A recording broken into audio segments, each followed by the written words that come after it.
Nuestra prédica de hoy se llama La libertad cristiana. Ese es el tema, ese es el nombre de nuestra prédica de hoy, La libertad cristiana. Dirijámonos a Gálatas 5, del 13 al 16. Vamos a Gálatas 5, del 13 al 16. Y les recomiendo que lo señalen, ¿no? Con un separador, señalen ese pasaje porque lo vamos a utilizar durante la prédica. Vamos a utilizar otros, pero ese lo vamos a utilizar mucho. Entonces, déjenlo señaladito, Gálatas 5 del 13 al 16. Gálatas 5 del 13 al 16. Gálatas 5 del 13 al 16.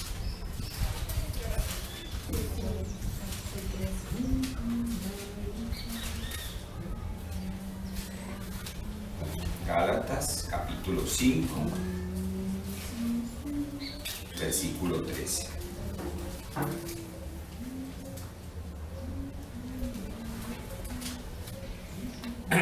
Vamos a leerlo, dice así: porque vosotros, hermanos, a libertad fuisteis llamados, solamente que no uséis la libertad como ocasión para la carne, sino servíos por amor los unos a los otros, porque toda la ley en esta sola palabra se cumple, o sea, en el amor. Amarás a tu prójimo como a ti mismo, pero si os mordéis y coméis unos a otros, mirad que también no os consumáis unos a otros.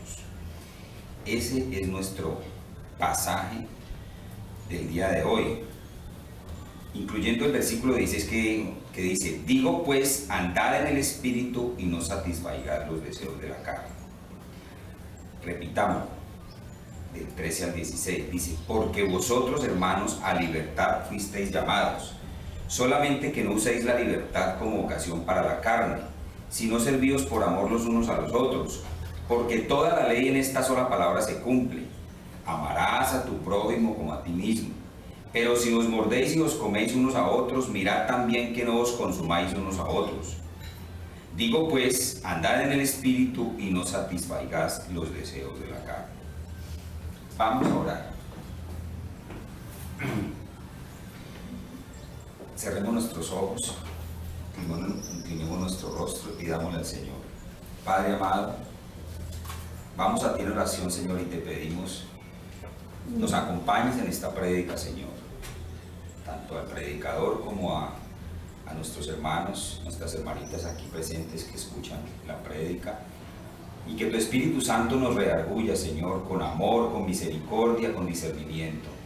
Que esta prédica, Señor, que colocamos en tus manos sea edificante, sea de aplicación para nuestras vidas. Que este tema de la libertad cristiana lo podamos asimilar y podamos desde hoy entender de qué se trata esta libertad cristiana, Señor. Bendícenos, Señor, en el nombre de nuestro Señor Jesús, que se haga la voluntad de Cristo en esta prédica, Señor. Quédate con nosotros en el nombre del Señor Jesús. Amén. Bueno, libertad cristiana. De pronto, alguna de ustedes ha escuchado este tema. Para otras puede ser nuevo. Libertad cristiana. Por lo regular, los cristianos tenemos la idea de que hemos dejado la libertad del mundo. O sea, el concepto, el término de libertad lo asociamos con el mundo, con ese mundo que dejamos atrás, porque ahora en nuestra condición de cristianos somos nuevas personas en Cristo y las cosas viejas pasaron, nuevas criaturas somos. Y tendemos a asociar ese término libertad a eso que dejamos atrás. Y lo asociamos exclusivamente con libertinaje. De una vez nos vamos de pensar en libertad a pensar en libertinaje. Creemos que como cristianos no tenemos libertad y que nos tenemos que estar prohibiendo de todo. ¿Sí? Ese es el concepto que manejamos, erróneo, por supuesto. Vamos a ver en esta clase, en esta prédica, por qué es erróneo ese concepto.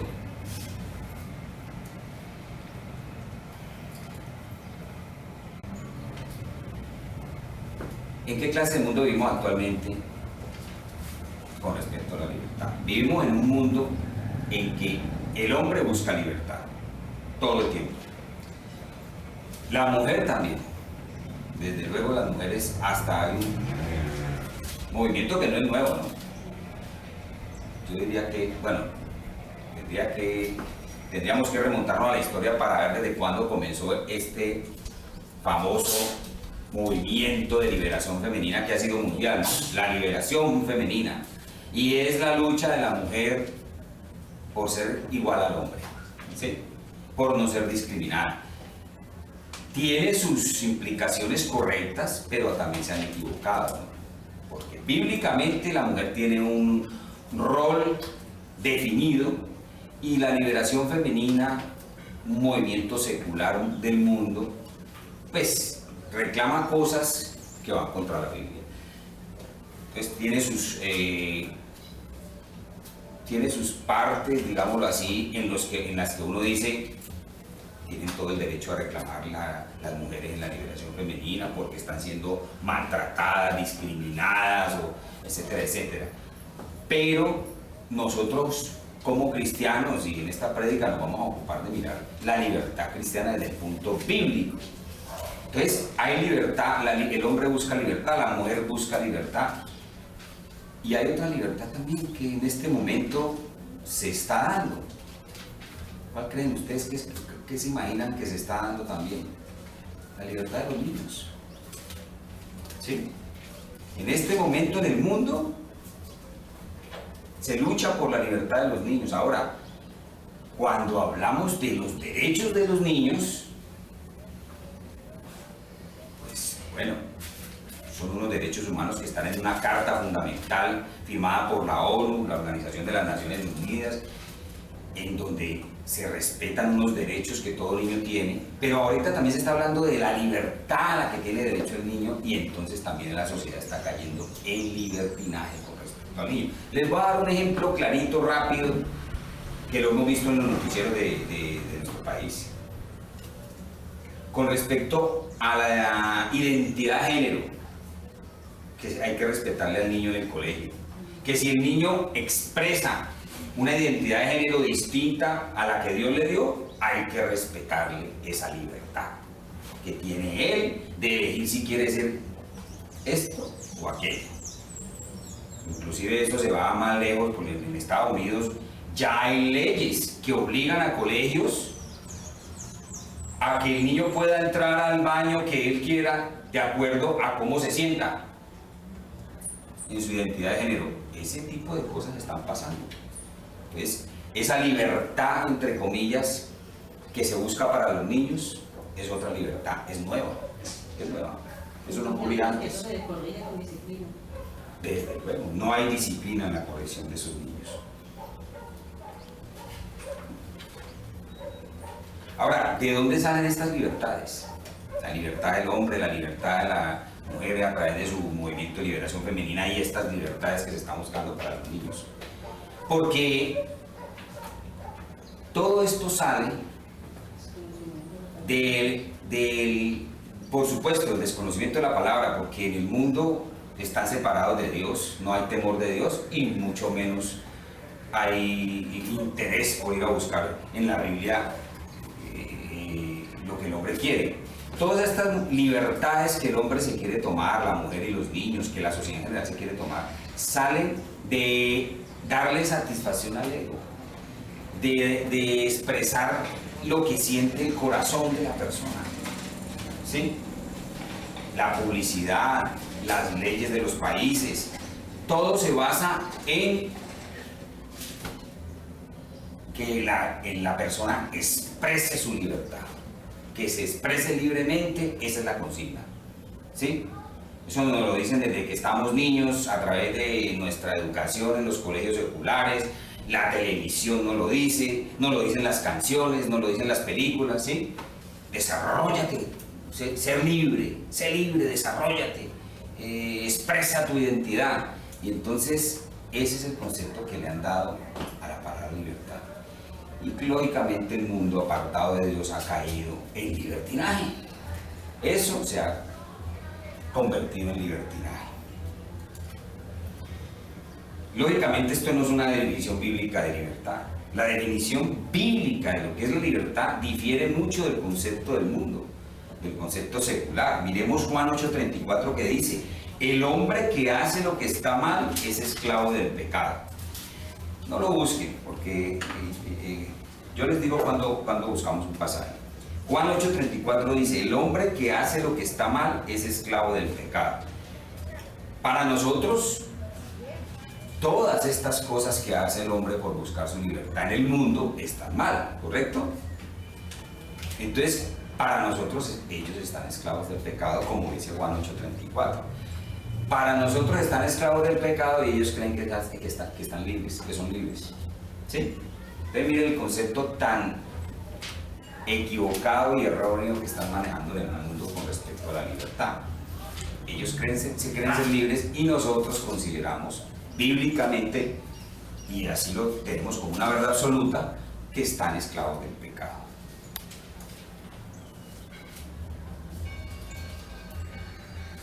Estas libertades, la liberación del hombre, la liberación del niño, la liberación de la mujer, no sirve. Jesús dijo: si el Hijo os liberare, seréis verdaderamente libres.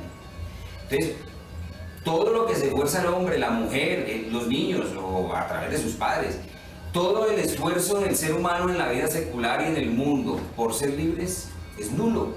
Caen en el libertinaje inevitablemente. La única manera de ser libres, lo dijo Jesús, es: si el Hijo os liberare, seréis verdaderamente libres. ¿Quién es el único que realmente nos puede hacer libres? Es Jesús. La libertad es una realidad en Jesucristo. Este es nuestro manifiesto como cristianos. Ese es el manifiesto del cristianismo. Ser libres por obra de Jesús.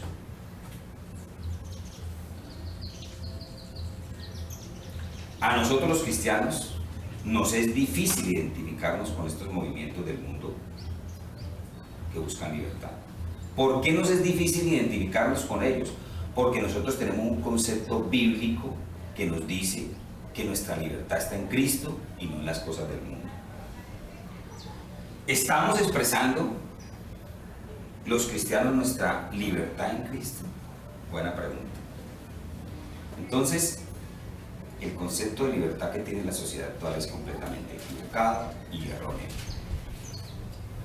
Eso se traduce también en las leyes, ¿sí?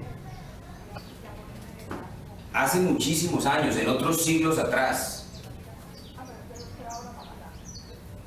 la Biblia, el temor a Dios era importante en los gobiernos de los países.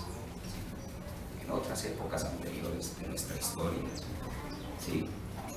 Los gobernantes tenían temor de Dios y la Biblia, la palabra de Dios era importante a la hora de tomar decisiones para gobernar un país, para controlar y dirigir una sociedad, ¿sí?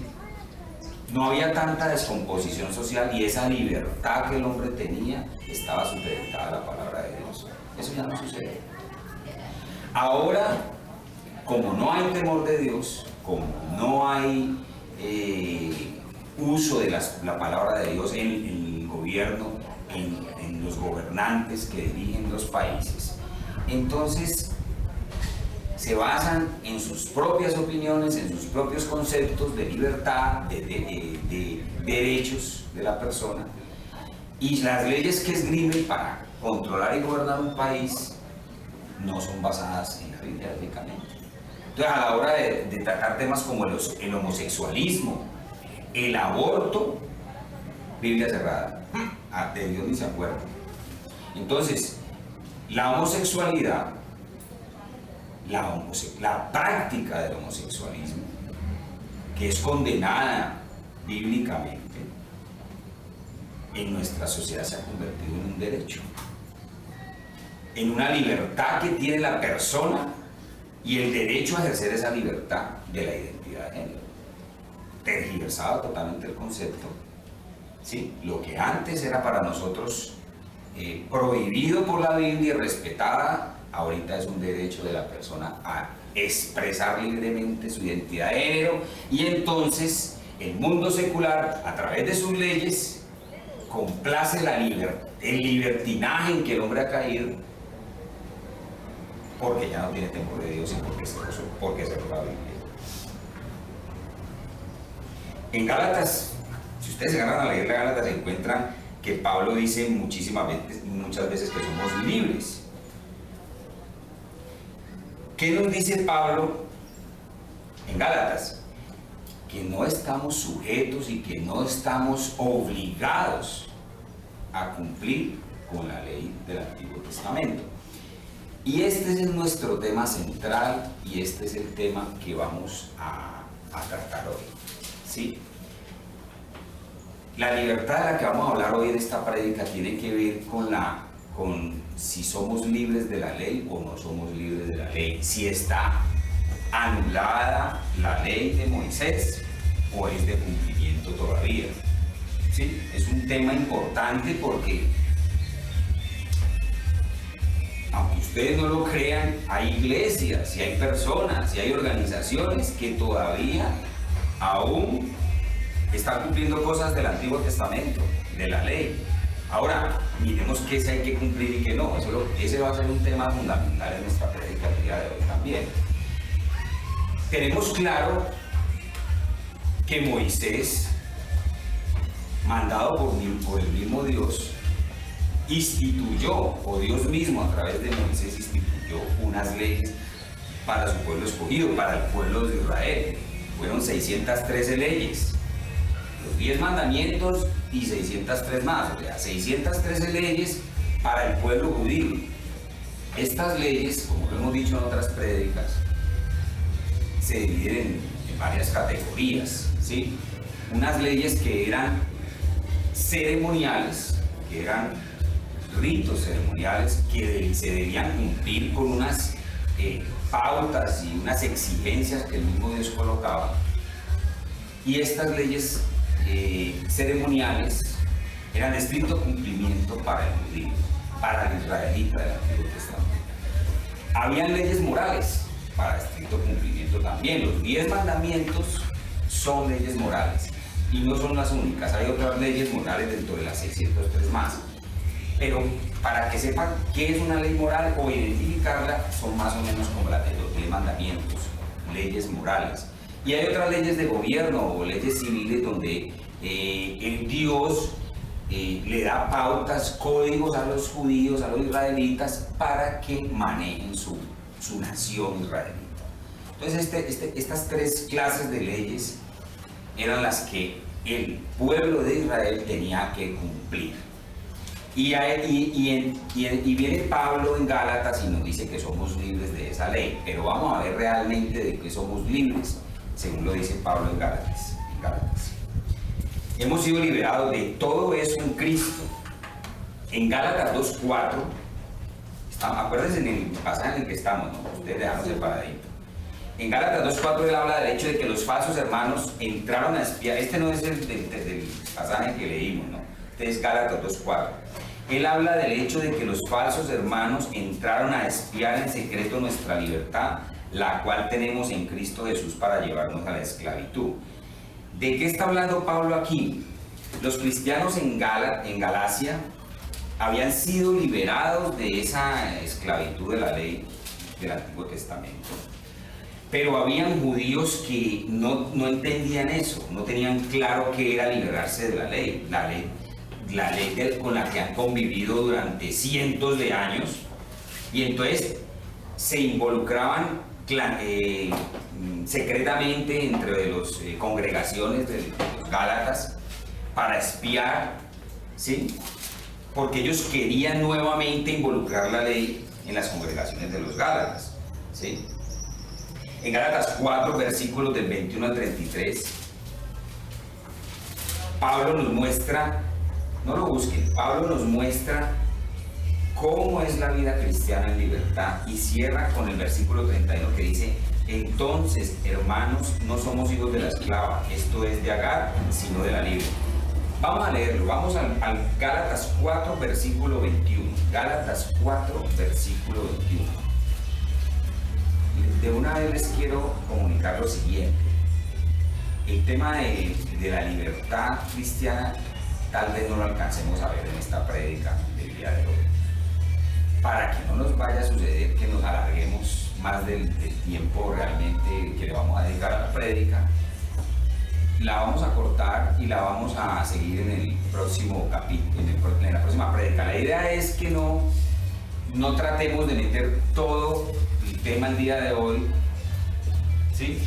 Y lo hagamos a la carrera o mal presentado el tema. Vamos a hacerlo bien hecho, así nos quede para la próxima prédica la segunda parte. Entonces vámonos a Gálatas 4, versículos 21 al 33. Hermanita Ari, ciérralo por favor. Gálatas 4, versículo 21. ¿Perdón? Pasa 31. Bueno, léalo hasta el 31. Sí, está aquí mal escrito. Pero... Gálatas 4, versículo 21 al 31. Dice, decidme que queréis estar bajo la ley. ¿No habéis oído de la ley? Porque está escrito que Abraham tuvo dos hijos, uno de la esclava y el otro de la libre. Pero el de la esclava nació según la carne, mas el de la libre por la promesa, lo cual es una alegoría. Pues estas mujeres son los dos pactos. El uno proviene del monte Sinaí, el cual da hijos para esclavitud. Este es Agar. Porque Agar es el monte Sinaí en Arabia y corresponde a la Jerusalén actual, pues está junto con sus hijos, está en esclavitud. Mas la Jerusalén de arriba, la cual es madre de todos nosotros, es digna, porque está escrito: regocíjate, oh estéril, tú que no das a luz. Prorrumpe en júbilo y clama tú, que no tienes dolores de parto, porque más son los hijos de la desolada que de la que tiene marido. Así que, hermanos, nosotros como Isaac somos hijos de la promesa. Pero como entonces el que había nacido según la carne perseguía al que había nacido según el Espíritu, así también ahora. Mas, ¿qué dice la Escritura? Echa fuera a la esclava y a su hijo, porque no heredará el hijo de la esclava con el hijo de la libre. De la manera, hermanos, que no somos hijos de la esclava, sino de la libre.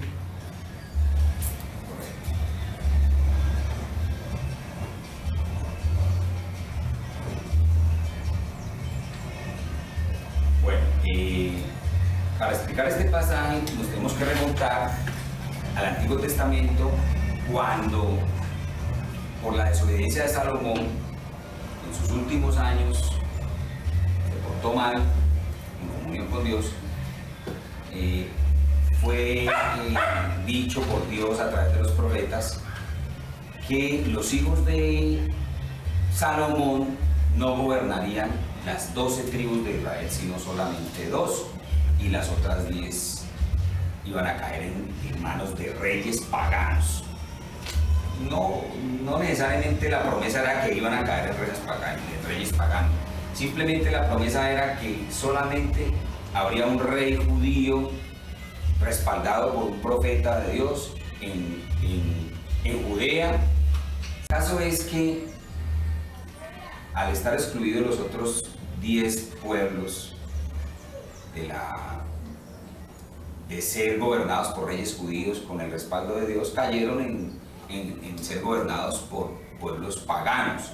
Y a estos pueblos es a los que se refiere este pasaje cuando dice que los hijos de Agar, ¿sí?, los que son descendientes de Agar, están ubicados allí, en esa región, y que los hijos de la promesa. ¿Quiénes son los hijos de la promesa? ¿Cuál es el hijo legítimo de Abraham? Los descendientes de Abraham, de Isaac, son los que están ubicados en Judea, ¿sí? Entonces, lo que nos dice aquí es que los que están en la esclavitud del pecado son los que están en la región de Agar, y los que estamos libres con la promesa son los que vivimos, o los judíos que viven en Judea, ¿correcto? Bueno, somos personas libres, hemos sido liberados de todo tipo de esclavitud externa, y es lo que dice Gálatas. Hemos sido liberados de todo el ceremonial judío del Antiguo Testamento, ¿sí? ¿Qué es la libertad cristiana? ¿Qué involucra y cómo opera? Esas son las preguntas que vamos a contestar el día de hoy. En capítulo 5, en el versículo 1, dice, estad pues firmes de Gálatas, ¿no? Estad pues firmes en la libertad con la que Cristo nos ha liberado y no estéis otra vez sujetos al yugo de esclavitud. Estad pues firmes en la libertad con la que Cristo nos ha liberado y no estéis otra vez sujetos al yugo de la esclavitud. O sea, literalmente la Biblia lo dice, no estemos sujetos al yugo de la esclavitud, ¿sí? Para libertad nos ha llamado Cristo. Lo que dice el libro de Gálatas es que estamos libres de la ley de Moisés, que tenemos libertad de conciencia.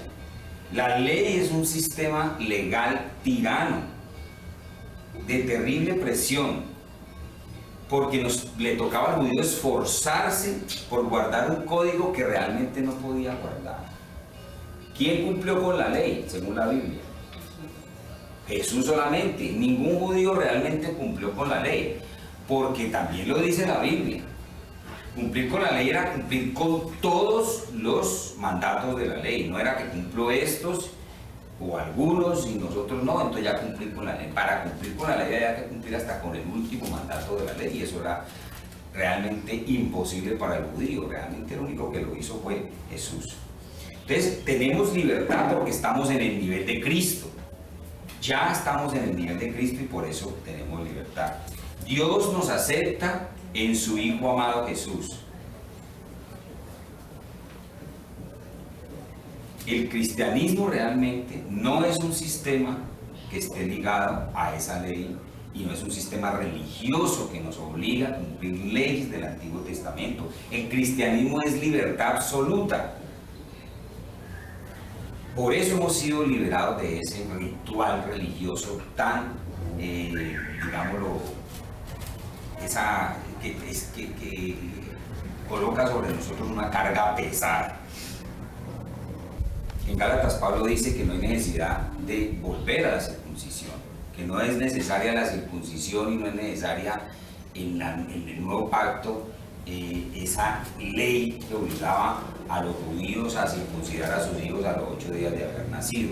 Este es un ejemplo en el que Pablo muestra que ya se puede liberar de eso. Esas eran costumbres muy arraigadas porque como les digo, habían vivido con la ley durante muchos siglos, ¿sí? Entonces no era fácil para el judío desprenderse de la ley. Pablo les dice que no hay necesidad de regresar a las ceremonias.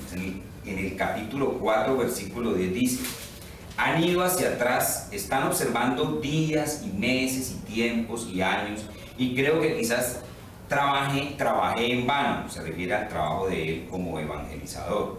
Están regresando a cosas que ya se acabaron, dice Pablo.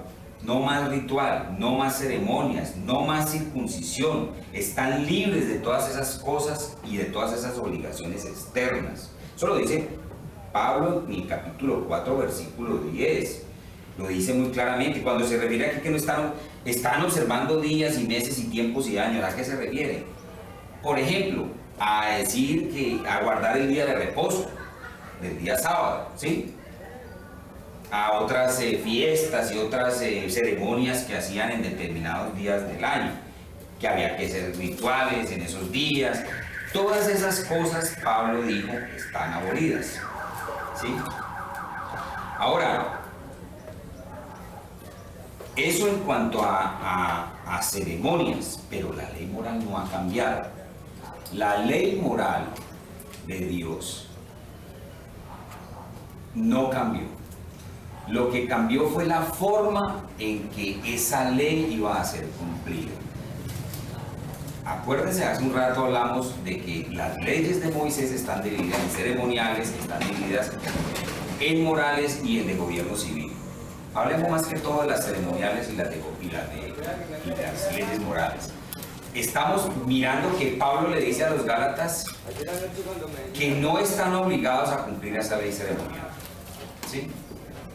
Pero la ley moral, esa no la anuló Pablo, no está vigente el día de hoy. Simplemente la ley moral del Antiguo Testamento al Nuevo Testamento cambió fue la forma de ser cumplida. Y ahora vamos a ver por qué cambió la forma de ser cumplida esa ley moral. Ahora, el apóstol Pablo iba por toda parte anunciando esta doctrina que decía que no había que cumplir la ley de Moisés, ¿sí? Entonces, esa doctrina, para muchos que no la escucharon bien o que no la entendían de Pablo, empezó a ser piedra de tropiezo para ellos en su ánimo de ser cristianos, en su ánimo de querer creer en el cristianismo. Esa doctrina que Pablo estaba enseñando de que no más ley de Moisés, se estaba convirtiendo en pieza de tropiezo. Llevaban, vuelvo y les repito, cientos de años cumpliendo la ley y ellos eran orgullosos de cumplir la ley. O sea, los judíos más orgullosos del pueblo de Israel, que eran los del Sanedrín, ¿por qué eran tan orgullosos? Porque ellos se jactaban de ser cumplidores de la ley, aunque muchos eran hipócritas, como el mismo Jesús les dijo, ¿no? Que eran hipócritas al cumplir la ley, ¿sí? Que oraban en las esquinas para que los vieran y cosas así. Además el judío tenía la idea de que la única manera de frenar el pecado, frenar el desenfreno pecaminoso que hacía caer a muchos en pasiones vergonzosas, en pecados, ese descontrol del pecado, lo único que frenaba eso era la ley, ¿no? La ley, porque la ley decía, no hagas esto, no hagas lo otro. Entonces, el judío estaba acostumbrado a que esos pecados eran frenados con la ley. Y si venía Pablo y les decía, no más ley, entonces ellos decían, esto se va a volver un caos. Si ya no hay más ley, ¿quién va a frenar el pecado? ¿Cómo se va a frenar el pecado en la gente? Ya no hay más ley, por Dios, ¿qué vamos a hacer? Entonces, por eso se opusieron o se oponían muchos a esa prédica de Pablo de que no, de abolir la ley. Tenían razón, ¿no? Ellos querían un orden, toda sociedad organizada en una nación, en un pueblo, quiere orden, quiere que todo funcione, que el mal sea controlado, que los delitos sean controlados, que la sociedad marche en paz, en armonía. Entonces, al no haber ley, ellos se imaginaban una anarquía. Anarquía es cuando la gente se rebela de forma desordenada y violenta. Ahora, en el Antiguo Testamento, la manera en que se frenaba el avance del pecado era con la ley. Y había normas, leyes severas contra el pecado. Por ejemplo, el pecado inmoral, ¿sí? Los pecados inmorales, los pecados sexuales en el Antiguo Testamento. La fornicación y el adulterio eran condenados y eran castigados ¿con qué? Con la muerte. Los castigos del Antiguo Testamento para los pecados morales, para los pecados sexuales, eran la misma muerte. El que cayera en adulterio o fornicación, condenaba a muerte. Entonces, ¿cómo iban a pensar ahora que no hay ley? ¿Qué vamos a hacer? Tenían cierta razón en esta, digamos, actitud de incertidumbre frente a esta doctrina de Pablo. ¿Por qué esta incredulidad de los judíos frente a esta prédica de Pablo? ¿Sí? Era porque no entendían. No entendían que después de que vino Cristo, que fue muerto, que murió por nuestros pecados en la cruz, que resucitó al tercer día y que dejó un consolador que es el Espíritu Santo, y ese consolador es el que mora en nosotros. Los judíos no entendían que ahora, siendo salvos, ese Espíritu Santo que mora en su corazón, en su interior, es el que va a hacer las veces de la ley. Entonces, Dios es perfecto. Dios no deja nada al azar. Dios quitó la ley del Antiguo Testamento, ¿sí? Y dejó al Espíritu Santo morando en aquellos en quien son salvos. Yo ya no necesito la ley, porque el Espíritu Santo es el que me frena de pecar. En el Antiguo Testamento, ¿quién me frenaba de pecar? La ley. En el Nuevo Pacto, ¿quién me frena de pecar? El Espíritu Santo que mora en nosotros. Eso no lo entendían los judíos. Y ahí estaba su confusión y su pelea con Pablo. ¿No entendían eso? En 2 de Tesalonicenses capítulo 2 encontraremos que el Espíritu Santo es llamado el que lo detiene. ¿A quién detiene? ¿El que detiene quién? El Espíritu Santo que detiene el pecado en nosotros. Ahora, como creyentes del nuevo pacto, como salvos en el nuevo pacto, es innecesario tener una lista entera de códigos éticos, de leyes, porque tengo a quien me refrena a mí, que es el Espíritu Santo. El poder del Espíritu Santo, por supuesto, es mucho mayor para refrenar el pecado que el poder que tenía la ley en el Antiguo Testamento. Diga bien, en esta parte porque es importante y es claro. El poder que el Espíritu Santo tiene en mí, tiene en nosotros para refrenar el pecado es muchísimo mayor al poder que tenía la ley.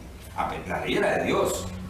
Sin embargo, la ley obraba externamente. A eso me refería hace un rato cuando les hablé de que obraba externamente. Oraba externamente porque el hombre no lo cumplía de corazón. El judío en el Antiguo Testamento estaba cumpliendo simplemente con algo que le dijo, cúmplalo, hágalo. En el Nuevo Pacto, el Espíritu Santo mora en nosotros e internamente en nuestro interior nos frena a cometer el pecado. Entonces tiene mucho más poder ese Espíritu Santo, porque en el Antiguo Testamento, el judío externamente utilizaba la ley para frenar el pecado, pero por obligación. Lo hacía obligado, ¿correcto?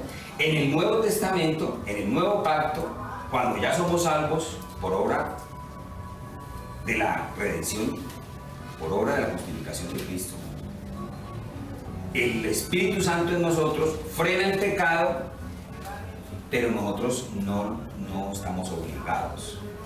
No es una obligación para nosotros frenar el pecado, porque el Espíritu Santo hace que queramos frenar el pecado. Miren esta otra diferencia, ¿sí?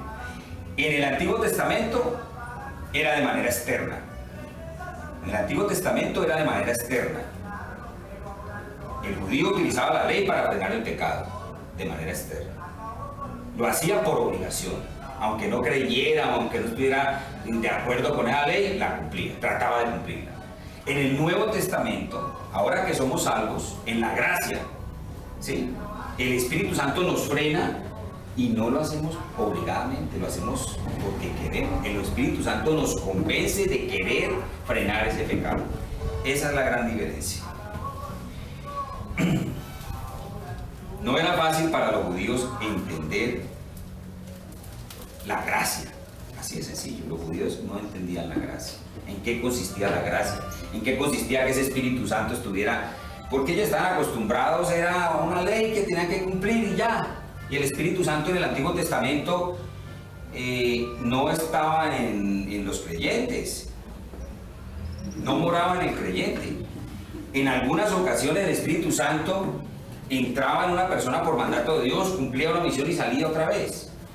Pero eran casos mínimos, aislados, con una misión específica. En el Nuevo Pacto, los creyentes, salvos por gracia, mora el Espíritu de Dios en nosotros. ¿Qué pasó entonces?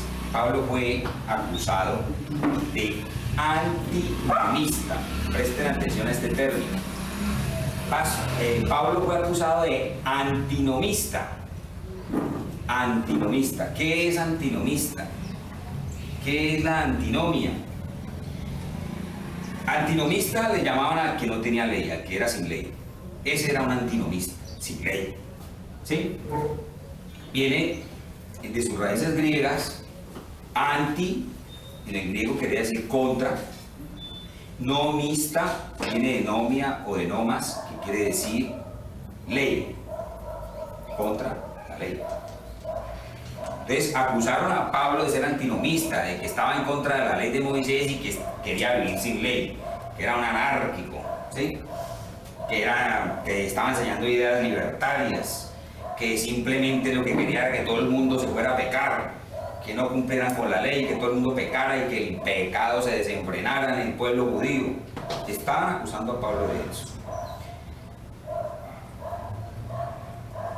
Él no, por supuesto, no estaba haciendo esto, él simplemente les dijo, la ley ética de Dios ha ido adentro. La ley ética de Dios ha ido adentro. Adentro es adentro del creyente, donde está el Espíritu Santo, morando en la persona salva. Ellos no entendían eso. Ellos no entendían que Cristo se vino a vivir al interior de las personas, ¿correcto?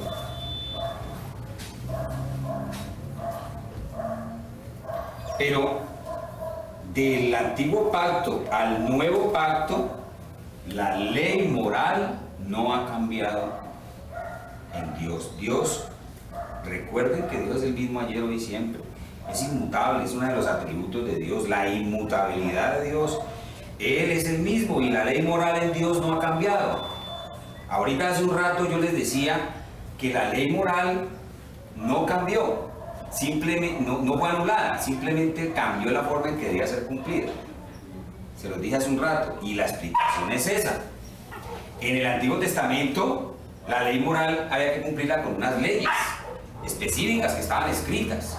En el Nuevo Pacto, la ley moral la cumplimos a través de nuestro Espíritu Santo, que nos refrena del pecado, con unos mandamientos, básicamente dos, que nos dejó Jesús y que cobijan toda la ley. Ya sabemos cuáles son los mandamientos, ¿correcto? Amarás a Dios sobre todas las cosas y amarás a tu prójimo como a ti mismo. Esas dos mandatos que Jesús nos dejó, esos dos mandatos cobijan toda la ley.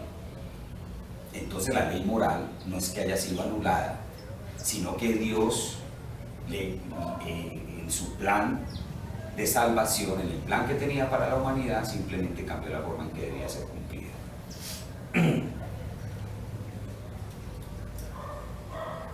La diferencia es que nosotros, como no vivimos como cristianos bajo la esclavitud de un sistema externo con resultados aterradores. Vivimos bajo el refreno interno de la presencia del Espíritu Santo que mora en nosotros. No reaccionamos a códigos, no reaccionamos a leyes. Estamos respondiendo a una persona. En el Antiguo Testamento los judíos respondían a leyes, a códigos. En el Nuevo Pacto respondemos a la persona de Cristo en su Espíritu Santo que mora en nosotros. Esa es la gran diferencia. La ley no fue hecha a un lado en un sentido moral, o sea, no fue que desechada la ley moral para nada. En Hechos 10, el Señor le dijo a Pedro, deshazte de todo eso, come lo que quieras, disfruta, se acabó la ceremonia, el ceremonial entero. ¿Por qué le dijo eso a Pedro? De que se había acabado. Ahora, hubo una situación en la que Pedro fue mandado a evangelizar a una persona, y esta persona lo invitó a comer cerdo, me imagino que era, ¿no? En la Biblia habla de animales inmundos, ¿sí? Pues los judíos en el Antiguo Testamento consideraban animal inmundo al cerdo, entonces no comían cerdo, ¿sí? Y entonces a Pedro le fue enviado a que predicara la palabra y evangelizara a una persona que lo invita a comer estos alimentos. Entonces ahí es donde se le dice a Pedro, ¿sí? Que ya eso era de la ley, era una ley ceremonial, esa no es moral. La de comer animal inmundo, esa no es moral, ¿no? Esa es ceremonial. Ahí es donde tenemos que aprender nosotros a distinguir las leyes morales de las ceremoniales. Esa es una ley ceremonial, entonces Pedro no estaba obligado a cumplirla, ¿sí? Pero él creía que sí, que tenía que cumplir con eso, y ahí tuvo problemita. La ley ceremonial tenía dos funciones. Escuchen bien esto para que vamos aprendiendo sobre lo que era la ley de Moisés. No oímos mucho hablar de la ley de Moisés, pero tenemos que aprender para qué eran, cómo se aplicaban. Mire la diferencia, mire las funciones que tenía la ley ceremonial, no la moral, la ley ceremonial. Una era hacer que Israel fuera única, que se destacara. La ley ceremonial, la forma en que ellos hacían sus rituales, era diferente a todos los otros pueblos paganos. Dios lo quiso así, para identificar a Israel como una nación única.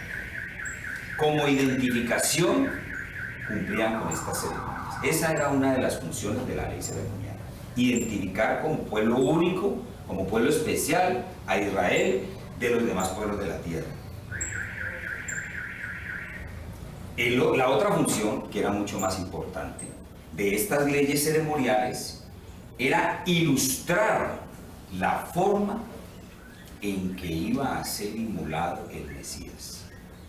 Eso ya lo hemos visto en otras prédicas, hemos hablado de cómo se salvaban los judíos en el Antiguo Testamento. Esos rituales donde ellos sacrificaban los corderos era la sombra de lo que habría de venir, ¿correcto?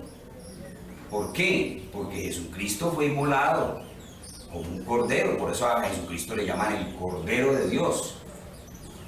Y fue inmolado una sola vez y para siempre. No, los judíos tenían en el Antiguo Testamento que estar inmolando corderos constantemente, ¿sí? Porque era una ley de Moisés, era una ley mosaica. Pero estas ceremonias donde inmolaban estos corderos, vuelvo y les repito, era la sombra, era la ilustración, era la foto de lo que habría de venir, que era el Mesías, que era Jesús. Esa era la otra función de la ley ceremonial, mostrar la forma en que habría de ser inmolado el Mesías. Al venir Jesús, bueno,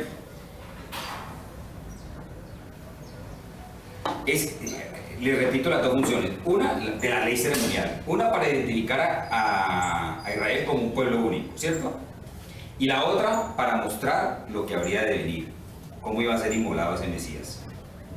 Cuando Jesús viene y es muerto, crucificado y resucitado, quedan abolidas las dos cosas. ¿Por qué? Las dos funciones de la ley ceremonial quedan abolidas. ¿Por qué? Porque ya Israel, identificada como nación especial y única, no iba a seguir siendo así. ¿Quién es el Israel de Dios en el nuevo pacto? La iglesia. La iglesia está compuesta por israelitas y por gentiles.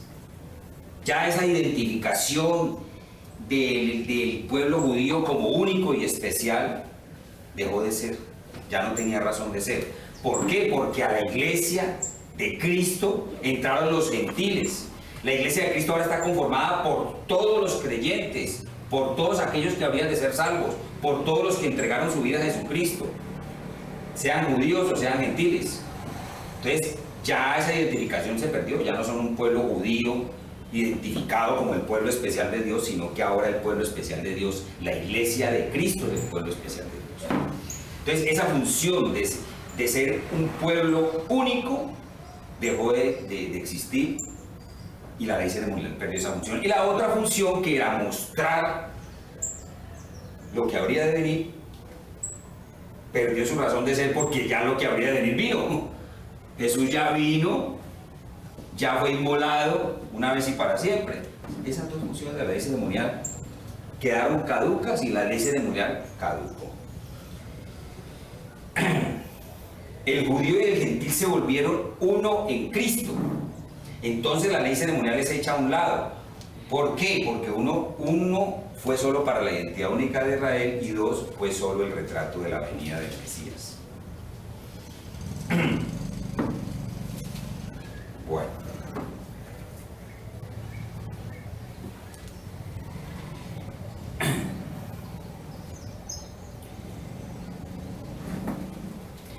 Ahora, vuelvo y le repito, esa acusación de antinomista, en los versículos del 13 a 16, él muestra cómo el cristianismo no está en contra de la ley moral de Dios. ¿Sí? Hay un ejemplo, vamos a mirar con un ejemplo por qué la ley moral no está en contra de la ley de Dios. ¿Sí? Vamos a ver al cristianismo representado. Miren este ejemplo, concéntrense un poquito en este ejemplo que les voy a dar. El cristianismo es un puente, es un ejemplo, una metáfora, ¿correcto? Una metáfora. Representemos al cristianismo como un puente sobre un río. Y ese río tiene dos corrientes. Ustedes de ese puente ven claramente dos corrientes en ese río. Una corriente de las que usted ve, de las dos que ve, es cristalina. Es agua limpia, cristalina, pero es muy caudaloso. Esa corriente cristalina y limpia es muy caudalosa, tan caudalosa que es mortal. ¿Sí?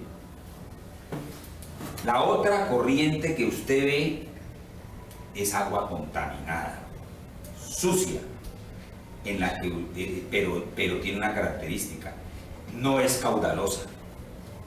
¿Sí? Su caudal es más lento y no es peligroso en el sentido de que lo pueda matar. Bueno, de hecho también mata, pero no por el caudal, sino porque es agua contaminada.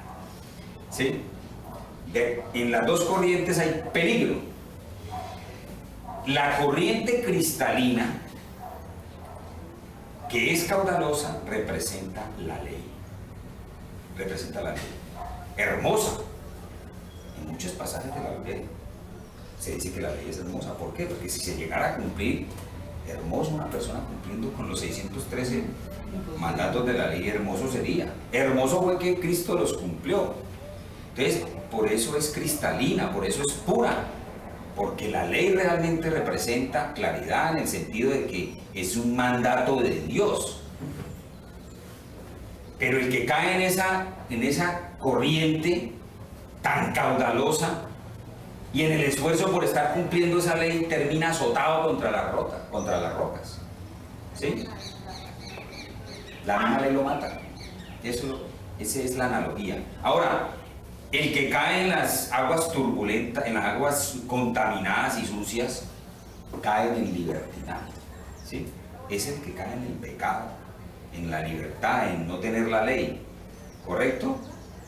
¿Y qué hay? ¿Y qué lo mata acá? No lo mata el caudal, no lo mata el ser azotado contra las piedras, lo mata la contaminación, la basura, el pecado que tiene el libertinaje. ¿Y entonces qué significa el puente? ¿Qué dijimos al comienzo que significa? ¿Qué era el puente? ¿Qué dijimos que era el puente? El cristianismo. El puente es Jesús. Ese puente es Jesús. Jesús nos salva de esas dos corrientes. O del libertinaje, o la ley que por cumplirla realmente terminamos también matándonos. La corriente del río número 1 es pura, pero mortal, y es el legalismo. Y es una gran justicia, pero no logramos mantenernos a flote, nos mata, nos va a aventar contra las rocas. En cambio la otra, si nos caemos en ella, nos ahogará la suciedad. El equilibrio que el cristiano debe mantener es estar en el puente, destruir el legalismo y no ahogarse en la suciedad del libertinaje. Bueno, desgraciadamente hay cristianos revolcándose en esos juicios terribles del libertinaje, ¿no?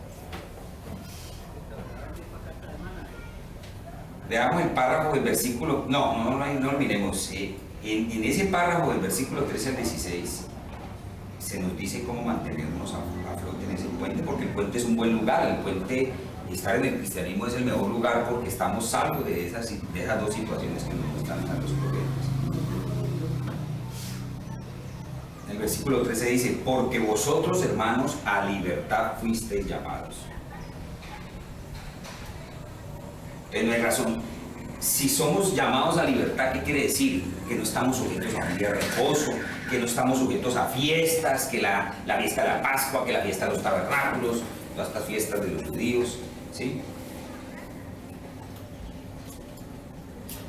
No sé si alguno o si ustedes se enteren que actualmente hay iglesias, organizaciones dedicadas a guardar estas fiestas y estos días de reposo. Bueno, de hecho conocemos una organización religiosa que se llama el Adventismo, los adventistas del séptimo día, ellos guardan, y también ellos guardan el sábado, y también hay ahora, no sé qué tanto lleven como organización, pero en Colombia desde hace algunos años, no pocos tampoco, hemos empezado a ver los mesiánicos. Los mesiánicos son judíos que creen en Cristo, pero también guardan una cantidad de rituales ceremoniales, cosas de la ley que están abolidas. Usan el kipá. El kipá es ese gorrito, ¿sí? Y el kipá y otros atuendos que eran propios de los judíos y que eran propios de la ley. Entonces, ¿qué están haciendo estas personas?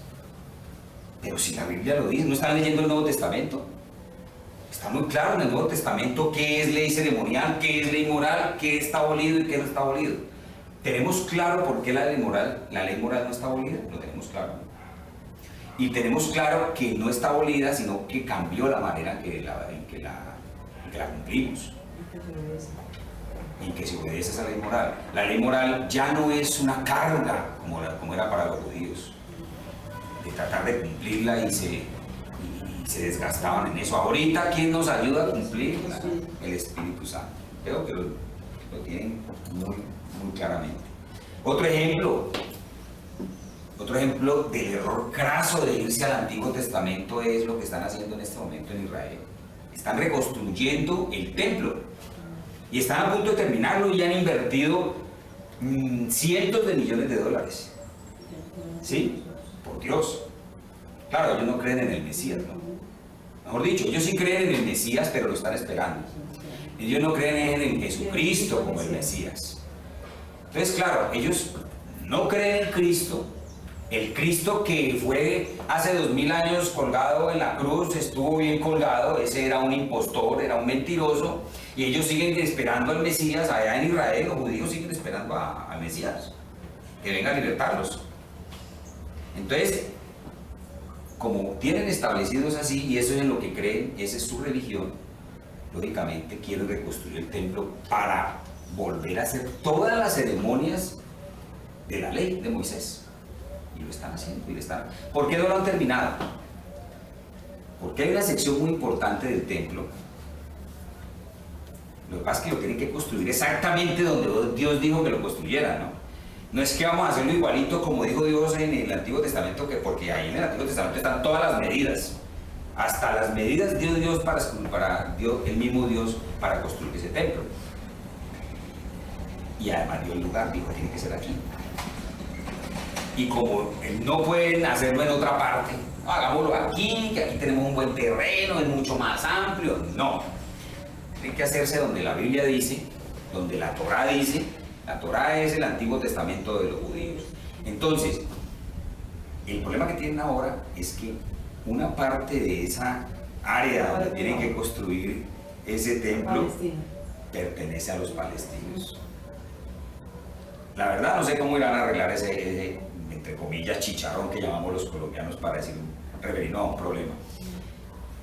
Ahí tienen un problema serio, pero miren en lo que están. Ellos están en la ley. Por lo menos están en lo de ellos. Pero ¿qué me dicen estos mesiánicos que están regados por todo el mundo? Que creen en Cristo y también quieren irse a la ley. Es una revoltura, que quieren coger de las dos cosas, o sea, Esos están peor.